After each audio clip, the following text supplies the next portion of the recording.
Dude, get your foot out of my face. I'm good. Hello. Athena is an actress who I also met in the Extra Mile. We also got to connect even more when I opened my own workshop. She talks about the pain of having a lifelong dream of skating in the Olympics that gets shattered by reasons out of her control, and what it's like finding what to do after the thing you've spent so much of your life wanting is no longer possible. If you love the show, please make sure to like, comment, subscribe, and give all the love towards Athena for sharing her journey with you. Same disclaimer as usual, I meander when I talk, so it's gonna seem like she's cutting me off, but I'm cutting my...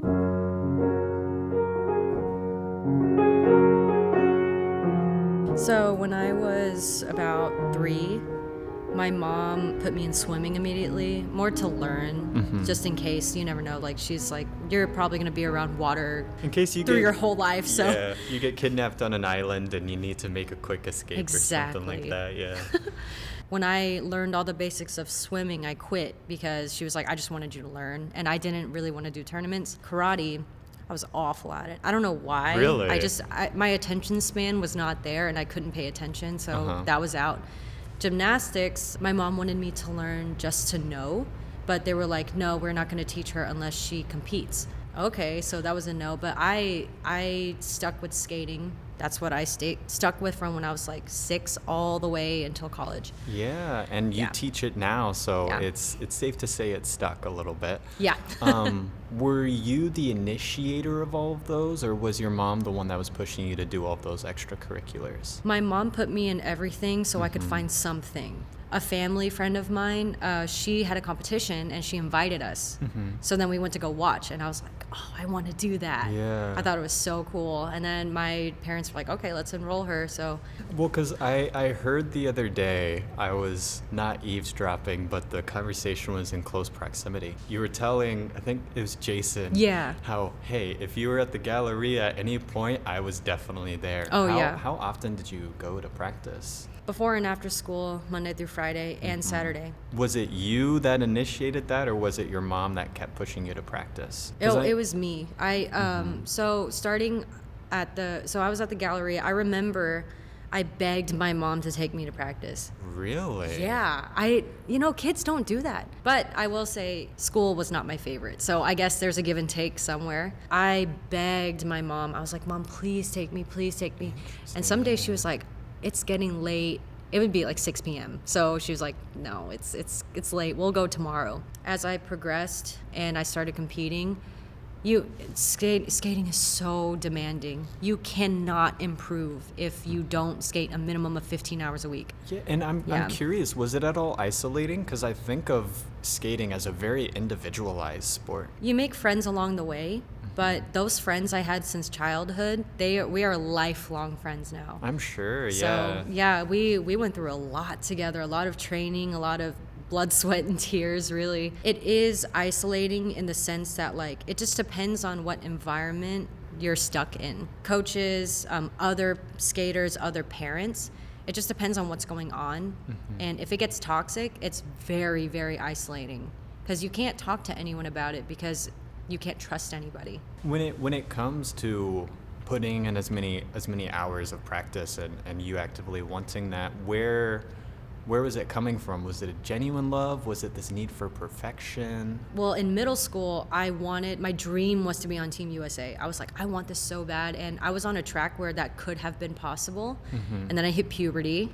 Oh, And it changed everything. Everything. And like for girls, it sucks because when we grow, everything changes and our balance is off. And I didn't talk to any of the other girls about it because I was taught like, oh, that's taboo. We don't talk about that. Like you shouldn't. That's very personal. In high school, I realized I have no chance of getting on Team USA. And it wasn't necessarily I can't do it, I'm depressed, I can't do it. It was more of like a realistically where I stood in the nation. I was like, there's just no way. There's no way. So I started beating myself up over it, and then I was like, I don't want to go to practice anymore. But my mom, a very strict Asian tiger parent, you're stereotypical, so she would force me to practice every single day. It was just monotonous day in, day out. But then something clicked maybe a couple years into doing that, and I was like, I actually really love this, and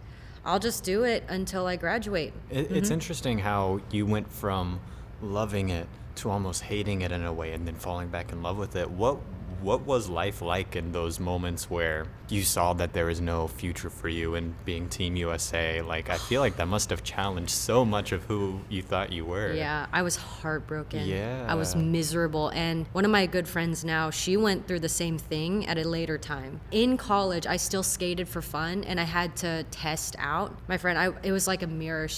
She came up to me, she broke down in tears, and she was like, how do you know there's nothing left for you in this sport? What do you do? Because that's all you know. Yeah.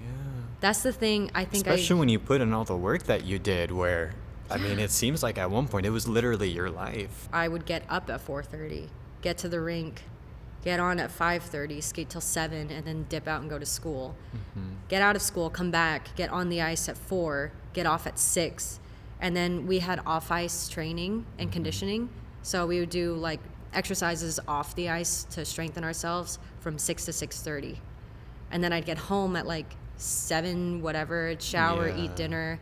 And then by 8, I'm like, okay, I have to do my homework. A lot of girls go into homeschool.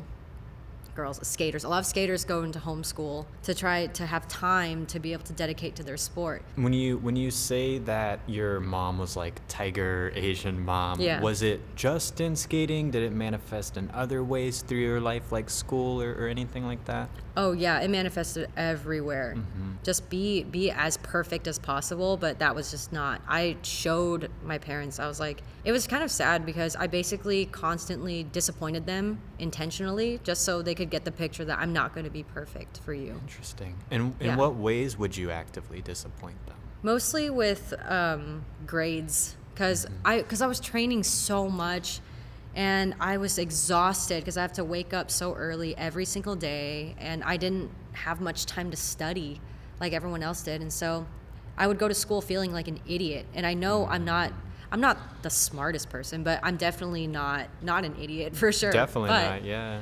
But it felt awful taking AP classes because I'd sit there and be like, wow, I have no idea what's going on. Being raised under this need to be perfect in every idea of the word, do you see how that's trickled into your day-to-day life now, or is it something you've been able to kind of move past, I guess? 2 years into really giving acting a go, I started comparing myself to a lot of our friends that we've grown to know in the Extra Mile workshop. Yeah. And my husband, at the time we were dating, he was like, you've got to stop. Like, everybody's journey is different. And I'm like, I know that. I logically know that. But those old habits crept back in, and it destroyed me. And it took a long time for me to get out of that. We don't realize that those kinds of things they're autopilot. They happen without us even being conscious of it. But then we judge ourselves for something that we can't actually control.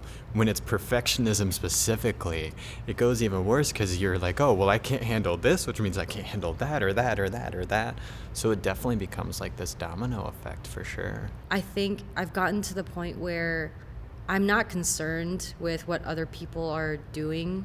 More so like my friends and people I see, I want success for them in that sense. But like if somebody books something, it doesn't make me feel like, oh, well, what am I doing? I don't really get that anymore because now I'm so engrossed in my work, and I'm like, okay, I'm gonna focus on what I'm doing to the point where I don't really know what everyone else is doing unless they tell me, and when they tell me, I just get excited. That's basically it. That's the best way to be. Yeah, and I wish I could tell people how to do that. It's like you reach this level of consciousness that just clicks, and that's it. Yeah. You know the funny thing, this is a perfect example of something that is very simple yet also very tough at the same time, where it's like, oh, well, it's just having this mindset, but finding your way to that mindset is really tough. Did you at all hold any resentment over your mom for having these heightened expectations? Oh yeah. How did that alter your dynamic? It's complicated because the way I look at it is, with my mom specifically, she wanted what was best for me. She just took it the wrong. She went in a whole different way that really destroyed me. But she didn't realize it was happening. that's not what she thought was happening. In her mind, I'm doing this to benefit you because I care about you. I'm not excusing like a lot of the stuff that she said or done, because some of it is like, that's not okay. But it all comes from a place of love. There's this quote, I know I'm gonna butcher it, but it's from Nowhere Girl, which is the book I've told you about, but she talks essentially about how anger, all it does is tie you to the past and tie you to the people that you resented. So it's not until you finally let go of that they no longer have that control over you. You talked about how you went from loving it to hating it to loving it again. Mm-hmm. Was there just like a moment? Was there a gradual kind of like... I think the transition back was mostly from when I started driving, because my mom would take me to practice. So then at the point when I could drive, she was like, okay, at this point, if you want it, you'll do it. I was like, okay. So I kept doing it. And then I was thinking to myself, wow, I'm miserable. Why do I keep doing it? There has to be a reason why I do it. And I realized after a while of driving myself, it wasn't extrinsic, it was intrinsic. I was like, I have to love it. Because I think after the acceptance of I'm not competitive anymore, genuinely I was lazy too. So that made it, didn't help. But I was like, I recognize that I'm lazy. I'm not willing to break my back over this anymore. Well, can I inject something real quick? Yeah. Just because you won't wake up at 4:30 doesn't mean you're lazy. I think that it's so easy to think of all the ways we're not doing enough without actually recognizing the ways that we are. Your lazy is someone else's like super chaotic busy day. I wasted a lot of time, and now I regret that I wasted time, because that's a waste of my parents' money. It was a waste of my time. It was a waste of my coach's time. It was like, I think I see that now because I am a coach. When you gave up skating as a career path and eventually got into coaching, you talked about how your perspective changed a lot when you became a coach. Yeah. Sometimes the things that my students would do or not do when I asked them to, I would get a flashback of the time that I did the same thing. Yeah. And I remember I actually went up to my former coach, because we were coaching in the same rink at the time. I was like, man, teenagers suck. They really just hormones, and like they don't listen. And she was like, yeah, you see what I had to deal with, like you were so awful. And I was like, yeah, I know. Yeah. Ironically, coaching now actually, I think it really helped me improve in my acting quicker. Because interesting. In what ways? Because like I always tell my students, like, if you don't put in the work, you're not going to get anything out of it. And that's fact. If you don't put in effort, no matter how talented you are, if you don't put in the time and the effort, nothing's going to come of it. In my acting, that first couple of years, I wasn't doing anything. I was just going to class. My husband pointed out, he was like, I feel like you should be doing more. Not in like telling me what to do, in a way, more of a suggestion, like, because he coaches too, and we're a coaching team. He was like, we always tell our kids what to work on. If they want to improve, they need to do X, Y, Z. He was like, I feel like it's the same way with acting, because everything you want to master or get better at, you have to work on it. But then I switched to an athlete state of mind, and I think that really pushed me forward. I had a very similar conversation with my mom when I first came back from LA. I'd failed at acting, but I had an agent. I was getting auditions, and I was like, okay, this is still possibly what I'm gonna do. And I took forever to get a job, and then eventually my mom kind of sat me down, and she was like, what are you doing with your life? I want to be an actor, so I'm doing these tapes. And she was like, yeah, but all you're doing is doing tapes that you have no control over. You're not like doing anything to actively go out and act. Like, you're not doing community plays, you're not auditioning for local stuff, you're not filming stuff. Like, you say you're an actor and you do auditions every now and then, but what are you actually doing to make cohesive steps outside of that? And at first I resented her because I was like, you don't know me, Mom, you don't understand everything that I'm doing. But of course, the more I thought on it and the more that I started to kind of let her words resonate, the more I realized, oh, I'm calling myself an actor, but I'm not actually doing anything to move forward. So going to college life. I went to UT Dallas, and my rink is only 10 minutes from UTD. So I started teaching the skate school. Somebody asked me for a lesson. Yeah, sure, why not? It's kid, whatever. I can make extra money on the side while I go to school. Yeah. So, and then 1 became 3 became 10 became 15, and I was like, Yeah. whoa, what happened here? I'm a businesswoman now. Yeah. Yeah. I just kind of slowly fell into it, and I was like, I enjoy it. I don't know. I like sharing my love of this sport to other kids, kind of being a positive place for them. One of my students had a really rough time mentally when she joined skating, and when she started taking lessons, like it brightened her up, and she stopped having a lot of negative thoughts. I think back to some teachers I had. Oh wow, I remember this teacher. They were amazing. I love them. I want to leave that impact. Like even if you know they don't want to do it competitively, that's fine. It's just as long as they have a good time, as long as they know that I can be a safe space for them. So that's where my coaching comes in. Yeah. Well, and it's Yeah. beautiful because, I mean, you look at your backstory, and skating was your life, and Yeah. you're the one they see almost just as much as their parents. So what did you major in? Psychology. Oh, Yeah. really? Yeah. What brought that on? Because that's such a huge difference from skating. Like our backgrounds and our upbringings and the things that our life experiences shape us into the people we are today.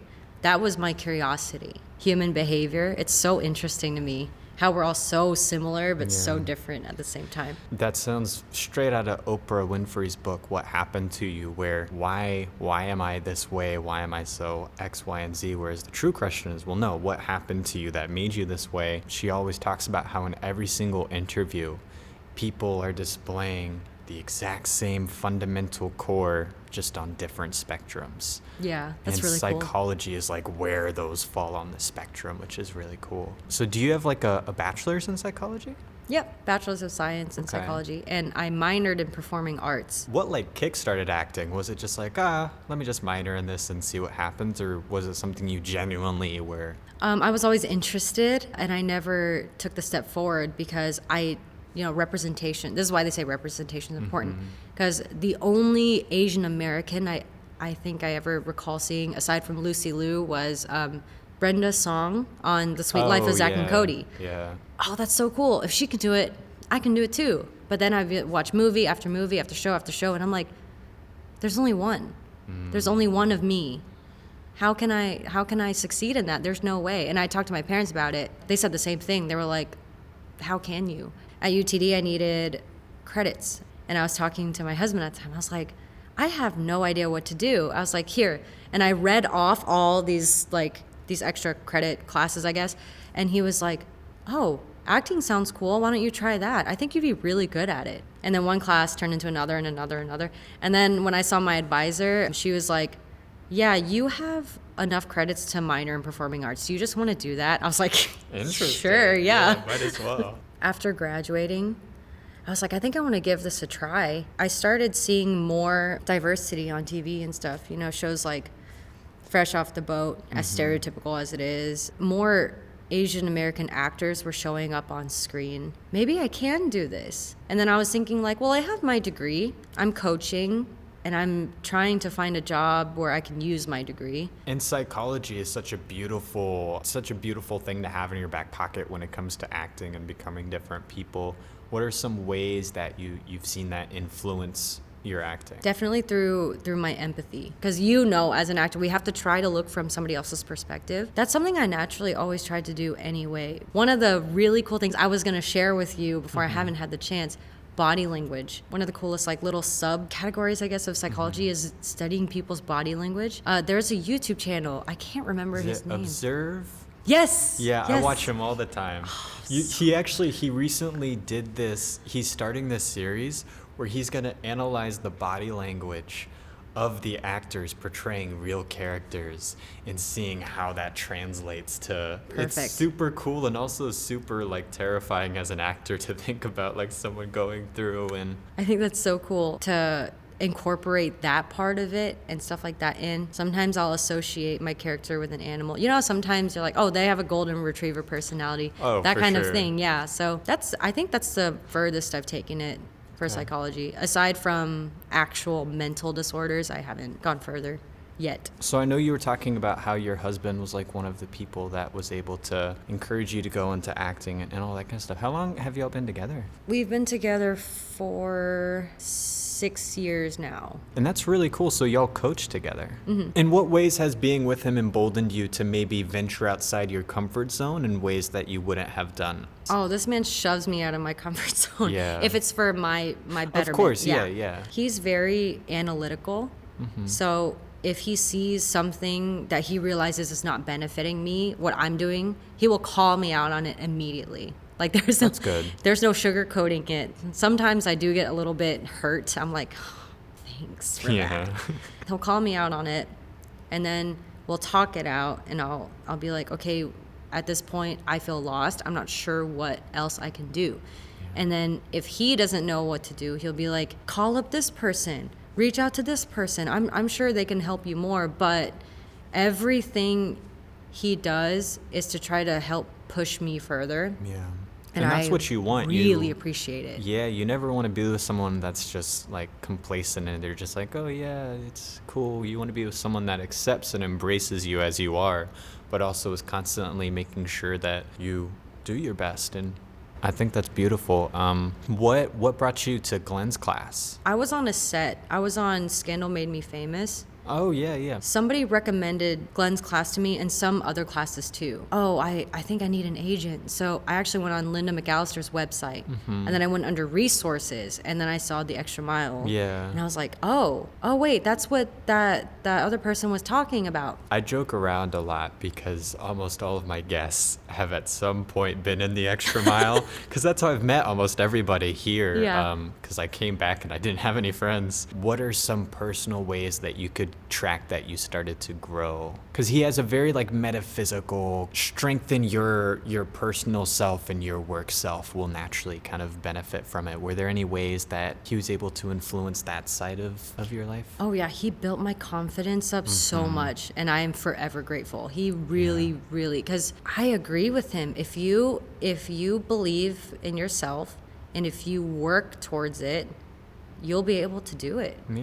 When they say like, oh, you can do anything you set your mind to, it sounds so cliche and annoying, but it's true. Whatever you believe will happen for you, in the sense of like manifesting. That's become such a popular term lately. For sure, yeah. And I think it's like a self-fulfilling prophecy, basically. If you I'm a huge believer in that. Yeah, if you believe something specific, whether you realize it or not, your actions do it, or you seek it out. So when you see it, you're like, see, I'm proving myself right. That happened. But then you're ignoring some other aspects. A lot of people look at it from like a woo-woo kind of way where it's like, oh, it's like magic. But what I see and what I believe in is that if you believe that something's going to happen, you're going to behave in a way that would make it happen because you're more inspired to move. And this is where I've learned the benefit of positive reinforcement versus negative reinforcement.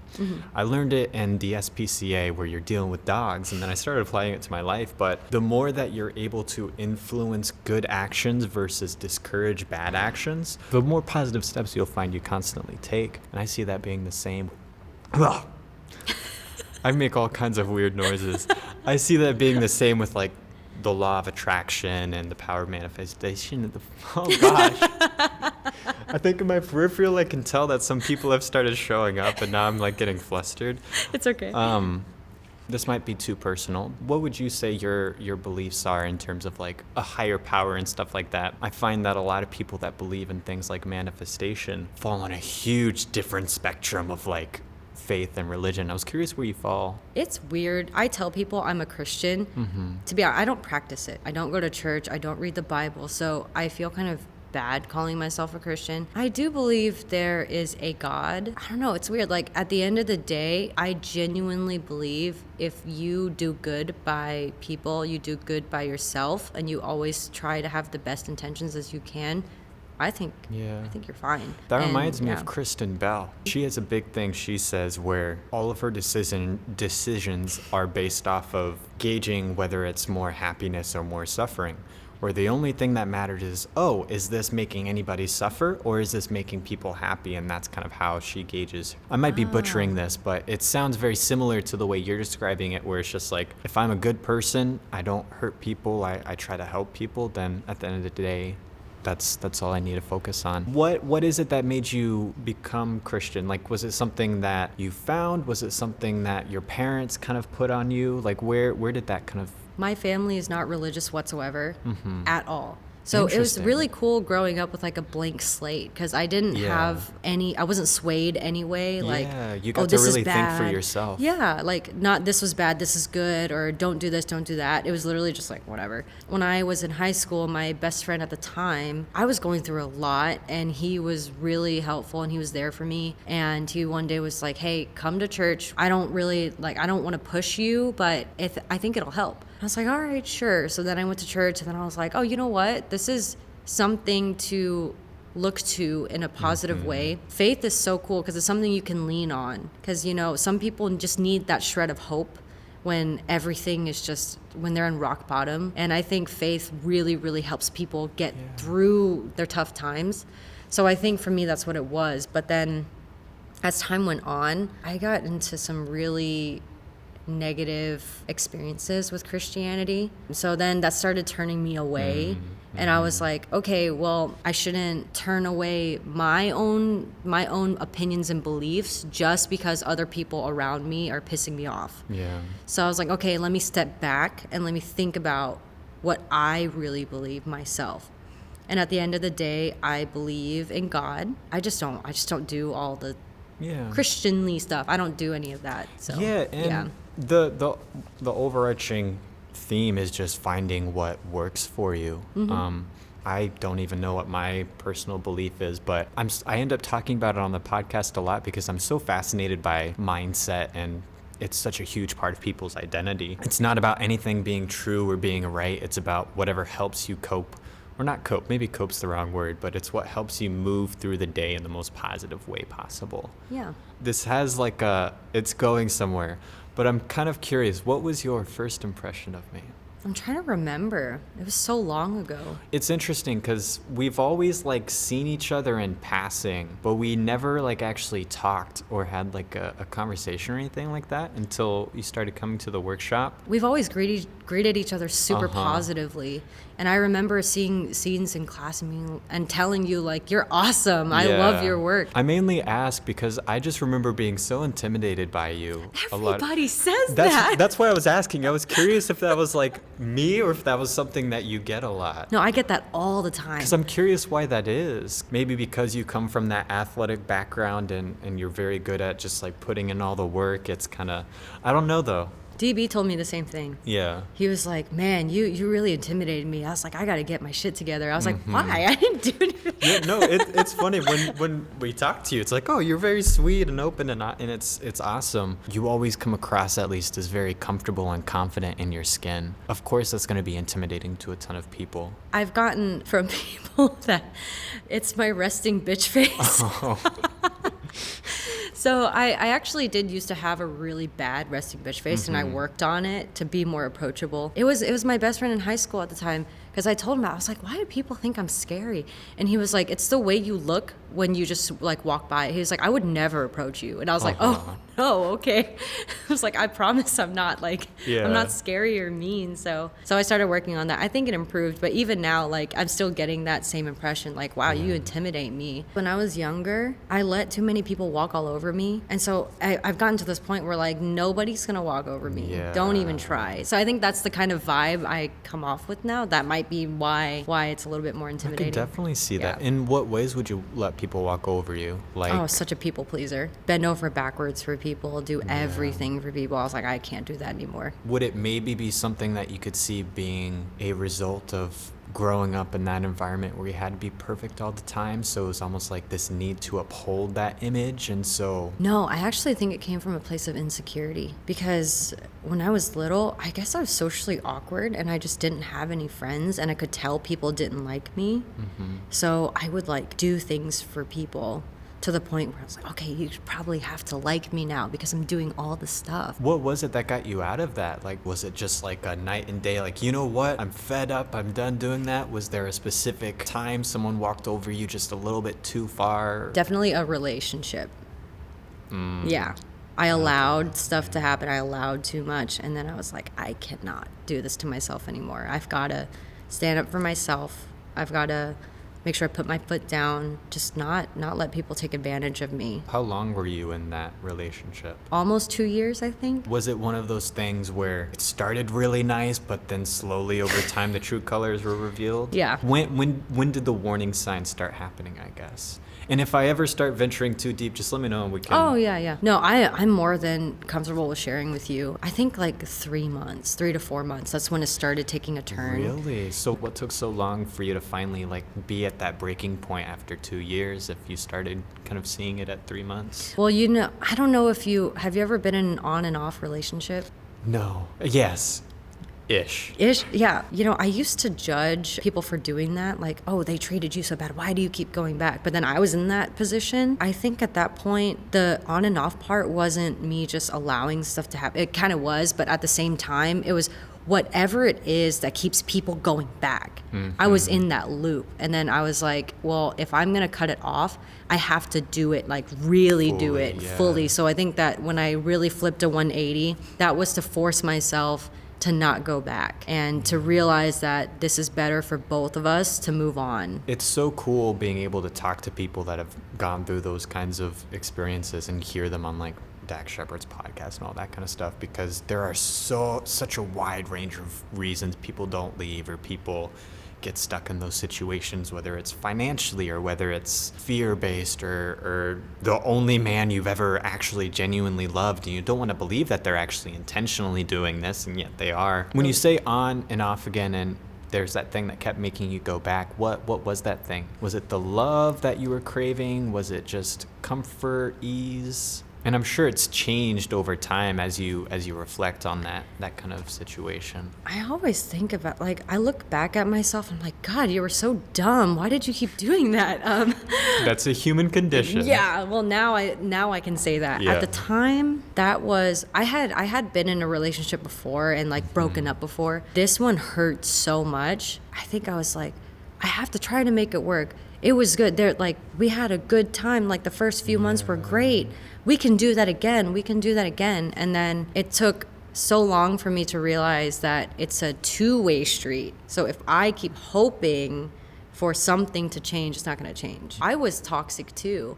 And I know I don't you might not believe that maybe, but I was very toxic too. And I think it was just in reaction to everything happening. I can't keep acting like this either. I look psycho. I look like a psycho girl. I need to stop. Obviously, our situation is making me act this way. He's going to do what he's going to do. I'm going crazy over behaviors not changing. So it seems like you got to a point when you finally were just like, I can only control the way I show up. That's a good point you bring up about some people go back all the time because finances, like there's so many other reasons. And if you were to live with somebody and you can't afford to have that separation, people definitely constantly underestimate just how much context there is into all those situations. And I think that's the point of this whole podcast, is that if you dig just a little bit deeper than you might, because we've definitely never had a conversation that went this deep. Yeah. By just going a little bit deeper and seeing more of the context, you have so much that you can learn from every single person's perspective. Yeah. Oh, I forgot to answer your question. How I viewed you, my first impression of you. Oh, yeah. I thought you were quirky. Oh, because I'll tell you this, I was actually very surprised that you came to the taping workshops. I was very pleasantly surprised. Oh, really? Yeah, because I was like, there's no way this brilliant actress would ever come to my workshop to try to... I think I remembered when we went and did the Stranger Things maze. The escape room. The escape room for Amy's birthday party. For whatever reason, I guess I just sensed that I was annoying you or something. I thought I was annoying everybody, and I can look back and acknowledge that it was my own insecurity that was projecting onto everybody because I was afraid of being annoying. So it's not that you did something specific. Oh, okay. But that was primarily why I wanted to bring it up, because I had that perception, and it's cool because that wasn't at all the way you perceived me, so it shows how I was projecting my own insecurity onto something to color something that wasn't actually true. Okay, so I had done escape rooms before, and it was me and 3 of my other friends, and 2 of them were just messing around while me and my other friend were looking for clues. And so if I came off like I was annoyed, I wasn't really annoyed. I was just like, okay, let's look for all these clues. Let's do this. For Let's do sure. that. And then so I was just really focused, and I was like, And yeah. I guarantee you, it's nothing you did. You could have literally been like, oh, it's so good to see you. And I would have in my mind be like, she's lying. She's actually annoyed by you. She's just saying that to save face. So we'll find a way to confirm. And that's the other part of self-fulfilling prophecy. Yeah. We'll always find a way to confirm what we believe. Yeah, that's so true. So if we believe in the right things, then we're confirming Yeah. the right things. Yeah. There's only one final question that I ask all my guests, and that is, right now, what is the personal life mantra that you would say you're living by? Have no regrets. Have no regrets. Because everything we do for a reason. Yeah, we can look back and be like, wow, that wasn't a great choice. But everything is a learning experience to me. So even if we do something and we're like, why did I do that? I can't believe I did that. Well, now you know the outcome of why you did it. You know the consequences. You shouldn't regret whatever happened because it did it for a reason, and it could have put you on a path where you're supposed to be going towards now. Yeah. I love that, because I'll tell you this, for the longest time, I hated that I had to return to Texas after going to LA. I felt like such a failure. I felt like I was basically signing my death sentence to ever being an actor.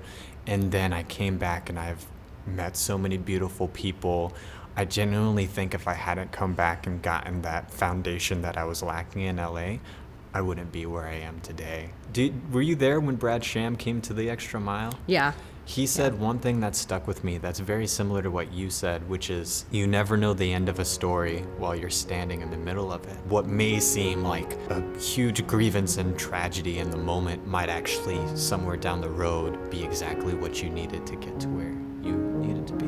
Well, thank you so much for spooning with me today. You're a badass, and I look forward to doing more of these workshops and getting to know you even better. Yeah. All right. I hope you have a beautiful rest of your day, which I guess I'm going to be soon. So I'm really bad at ending these things. It's okay. Until next time. Yes. Bye.